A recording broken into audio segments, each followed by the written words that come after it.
Intelligence is revered in our society.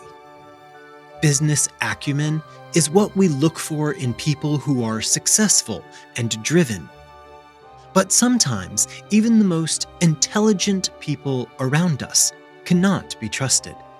This is the story of the criminal acts of Dr. Amy Bishop.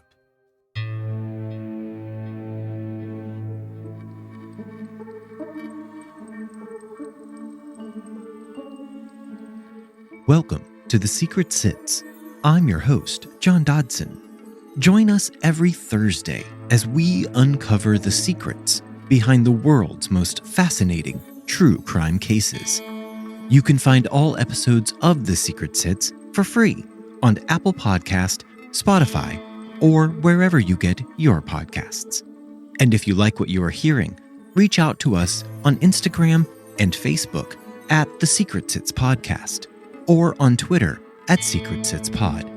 Now, on with our story.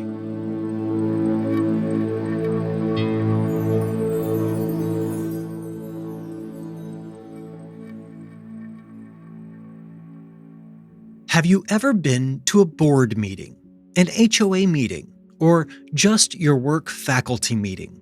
If not, well, the name describes these meetings because they are boring. Budgets, schedules, and lots of complaining and bellyaching from constituents. But sometimes these meetings are not boring. Sometimes these meetings even make the news. And that is what we're going to talk about today. Our story begins in Braintree, Massachusetts, a municipality in Norfolk County. It was here where Amy and Seth Bishop spent their ideal childhood. They were a brother and sister, being raised in this cozy town just south of Boston. Samuel Bishop was an intellectual man who taught in the film school of Northeastern University, and Amy took after her bookish father. She was more comfortable curled up with a good book than outdoors playing with other kids. She would leave that to her brother Seth, who loved being outdoors. Seth took after his mother, Judith Bishop, who was an avid equestrian, who was also involved in the local political scene. With both of their parents leading very successful and fulfilled lives, the two siblings were highly encouraged by their parents to achieve greatness, and both of the Bishop's children did just that.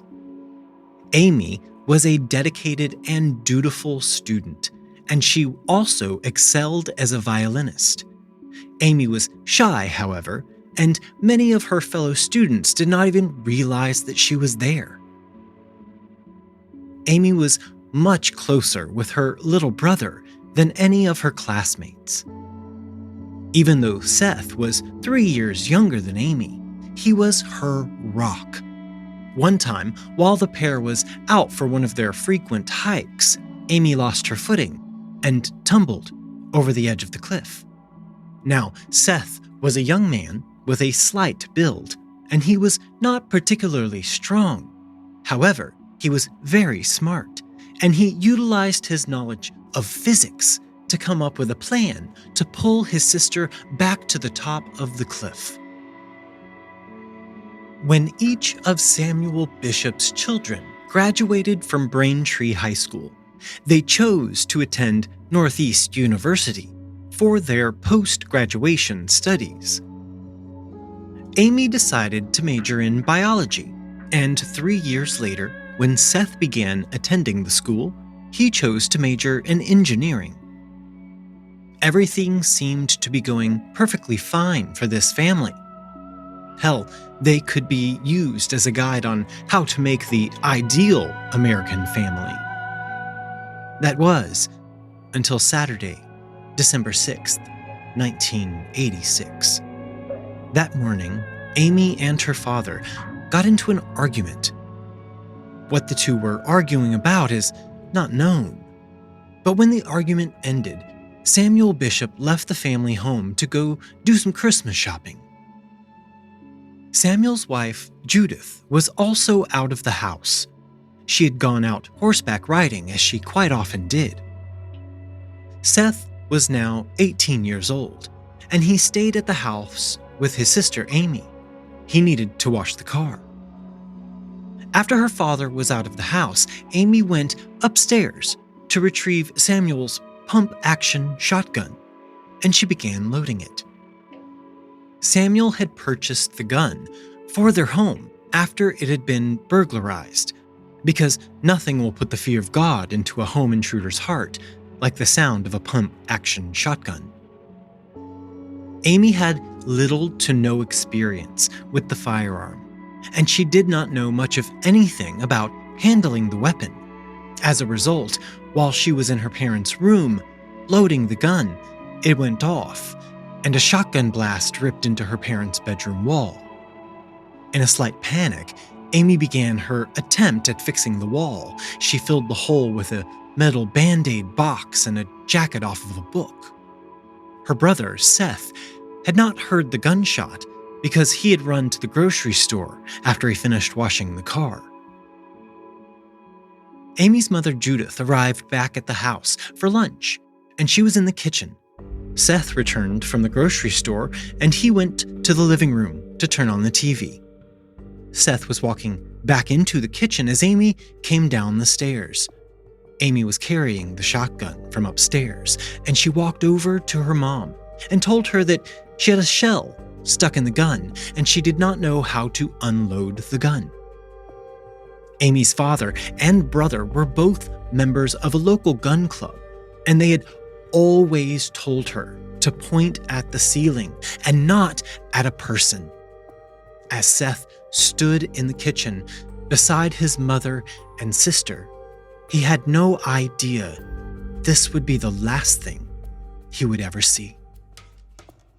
The last experience he would ever have. The last sound he would ever hear was the sound of the shotgun as it went off, and a blast ripped through Seth's chest, killing the young man almost instantly. Amy panicked and ran from the house. She ran down the road, still clinging to the shotgun, until she reached the Dave Dinger Ford dealership. She held up the gun and pointed it at Tom Pettigrew and Jeff Doyle. She told the two men that she needed a car. She claimed that she and her husband had just gotten into a physical altercation, and she needed a car to flee to safety. Tom and Jeff did not relinquish a vehicle to this seemingly erratic woman with a shotgun, and instead, they called the police. The police arrived very quickly, and they found Amy Bishop crouched behind one of the parked cars on the car lot. As the officers arrived and identified themselves to Amy, she still refused to drop her weapon. Finally, an officer surprised Amy by sneaking up behind her, and they took the shotgun and placed her into handcuffs. The gun still had one live round in the chamber, and Amy had a backup shell in her pocket. The officers took Amy down to the police station for an interrogation. Just as the detectives placed Amy in an interrogation room, her mother showed up at the police station, and she spoke with her friend and then police chief, John Polio. Judy told Chief Polio that it was purely an accident. Amy had not intentionally shot her brother, and the police chief just let Amy go, relinquished her to the care of her mother. Seth Bishop's death was ruled an accident. Some officers around the department were very upset with this ruling. They had found that the shotgun had a live round in the chamber, which meant Amy had to have racked the slide of the shotgun after shooting her brother. The state police took a look at this case, and in 1987, they agreed with local police, and they also reported this as a tragic accident. The DA, Bill Delahunt, did not file any charges, and by 1988, all records of the shooting had disappeared from the Braintree police archives. But why would this happen? Well, you already know the answer: money and connections. It was alleged that Amy's mother was a friend and political supporter of the chief of police. Some officers on the force began mumbling behind the scenes that the chief had fixed a murder for one of his friends and political supporters. Life in a house where a tragic accident took place is not the same life as it was before. Every time the family walked into the kitchen of their home, they had to look at the place where their family member died. The house was wrought with painful memories, but the family remained in this house for another 10 years after Seth had died. Amy took time off from her studies, and she also took a break from her long-term boyfriend, James Anderson. As I often say on this podcast, life kept marching on. Time does not stop for us just because we are sad. And eventually, Amy returned to her life. She graduated with a Bachelor of Science degree in 1988 from Northeast University, and she married James Anderson in the same church that had been used to lay her brother to rest. Amy was accepted into the PhD program at Harvard University to study genetics in 1993, and she would go on to spend the following 9 years participating in a multitude of fellowship programs and instructor positions at the Harvard Medical School, the Harvard School of Public Health, the Longwood Medical Area, and the Beth Israel Deaconess Medical Center. Amy and James moved to a house on Birch Lane in Ipswich, Massachusetts. Ipswich is a coastal community. It has a vibrant tourism industry, and the town is famous for its clams. It was here that the couple settled in and went about producing 4 children. The people who lived around Amy Bishop's home soon found they did not like their new neighbor or her family. The day that they moved into their new home on Birch Lane, Amy ran over a neighborhood basketball hoop and boasted about how proud she was of herself for removing it. Amy quickly became the neighborhood Karen. She complained about the ice cream truck that would drive through the neighborhood. She yelled at kids for riding on skateboards. And she had the police on speed dial, ready and willing to complain about every little thing she did not like. It is needless to say, but Amy, James, and their children were not invited to the neighborhood block party, but I bet she complained about it though. Amy's belligerent behavior was not only confined to their neighborhood. No, Amy was also disliked very much by everyone she worked with. On December 19, 1994, Dr. Paul Rosenberg returned home from vacation with his wife. Paul was a Harvard Medical School professor and physician at Children's Hospital, Boston.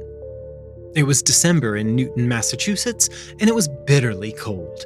The couple had escaped this cold for a warm vacation in the Caribbean sun. The Rosenbergs had paid a cat sitter to stop into their house and take care of their cat, bring in the mail, the typical routine. As the couple settled back into their home, Paul began to sift through the pile of mail, which the pet sitter had brought inside of the house. There was one parcel that caught Paul's attention, and so he began to unwrap the box. As he opened the package, he could see 2 cylindrical objects with wires protruding from them, and these wires were connected to a 9-volt battery. Paul stopped moving, and he gingerly placed the box back down onto the table. Paul and his wife then ran from their house and went to one of their neighbors' homes to contact the police. When the police arrived, they said that the package was definitely a pipe bomb, which had failed to explode. Even though the Rosenbergs were frightened by this incident, ultimately, no one was harmed. Police interviewed the Rosenbergs in their investigation to figure out who would send the couple a deadly pipe bomb in the mail. Paul said that one of his postdoctoral fellows, who he supervised at the Children's Hospital Neurobiology Lab, had recently been given a very poor job review, in which he stated that Amy Bishop may not be up to the rigors of her job at the lab. You see, Paul Rosenberg was Amy Bishop's supervisor at the Children's Hospital, and he had also stated that he believed Amy to be mentally unstable, including complaints from her fellow employees that they feared Amy would become violent. After receiving this highly negative review, Amy resigned from her position at the hospital. She stated that because of what Rosenberg had said, she felt she could not meet the standards required for the work. After Amy had left her job at the hospital, someone called into a tip line and told them that Amy's husband, James, was talking about getting revenge against Paul Rosenberg for hurting his wife. This witness claimed that James had said he would shoot, stab, or strangle Paul. James simply swatted this away. "I wouldn't know the guy if he walked into a bar," James said. The investigation did spend time focusing on Amy Bishop and James Anderson, at one point going to their home to interview them. But the couple refused to speak with investigators. Actually, they refused to even open their front door to them. They refused access to their home, and they refused to take polygraph tests. After further investigation, the police were able to obtain a search warrant for the home of Amy and James. But when they arrived at the house, Amy continued her refusal to cooperate. She would not allow the officers to enter her home. The police officers who were serving Amy and James with the search warrant eventually had to break out a window into the home to gain entry. During their search of the house, investigators discovered items which may have been used to build the pipe bomb received by Dr. Rosenberg. Later lab testing found nothing could be conclusively tied to the bomb. The investigation also included electronic surveillance of the couple, but whatever evidence was collected through these means has been sealed by the court. During this investigation, the couple also provided samples of their handwriting to police. One interesting side note about the discovery during the police search was that police took several notebooks from the house, and in these notebooks, they discovered that Amy Bishop was in the midst of writing a novel in which she tells the story of a woman who murders her brother and then attempts to redeem herself by becoming a successful and respected scientist. Amy had begun this novel while she was a member of the Hamilton Writing Club, a group of aspiring amateur writers. While some of the members of this club enjoyed Amy's presence, others found her arrogant. They said that Amy often boasted that her mother's cousin was the author John Irving of the Cider House Rules fame, and she hoped that he would help her get a book deal. After hitting dead end after dead end, officials from the United States Postal Service closed the investigation and closed the case. After the case was closed, Amy's husband, James Anderson, told reporters that they had received a letter exonerating them of any part in the attempted bombing. However, the U.S. Postal Service stated that their agency does not send out such letters. After this bombing incident, Amy Bishop and James Anderson seemed to have calmed down for a bit, and there were no more significant interactions with law enforcement until 2002. As Amy and her family were traveling from their home in Ipswich to Boston, they decided to pull over and grab some food. The International House of Pancakes was the family's choice on this day, and they pulled up and walked into the restaurant. As the family was seated, Amy noticed that another woman had just taken the last available high chair for her child. Well, Amy wanted that high chair for her youngest child, and she went to confront the other mother. When the woman would not give Amy the chair, Amy lost her mind, and she struck the other mom, right there amongst the people enjoying their Rooty Tooty fresh and fruity plates. The woman was shocked at this, and Amy stood there yelling at the woman, "Don't you know who I am? I'm Dr. Amy Bishop." The woman thought, "Who the hell is Amy Bishop?" Well, Amy Bishop was the woman who ended up pleading guilty to 2 misdemeanor charges of assault and battery and disorderly conduct. Amy was given 6 months probation, and she was ordered to enroll in an anger management course. We cannot confirm if Amy ever actually took this course in anger management or not, as her short temper remained very well intact well after this incident. Amy was then hired as a professor in the biology department at the University of Alabama in Huntsville. All of Amy and James's neighbors were delighted to hear that the neighborhood Karen was moving, and Amy's co-workers almost threw a party when they learned they would soon be rid of their terror of a colleague. And so, Amy and James packed up all of their belongings and their children and hit the road, traveling from New England down through the Smoky Mountains and right down to Huntsville, Alabama, where they bought a home in the Terra subdivision. Is this family leaving their societal angst behind them? Or will they drag their drama down to Alabama with them? Well, the real meat of this story is coming up next week, right here on The Secret Sits. We dance round in a ring and suppose, but the secret sits in the middle and knows.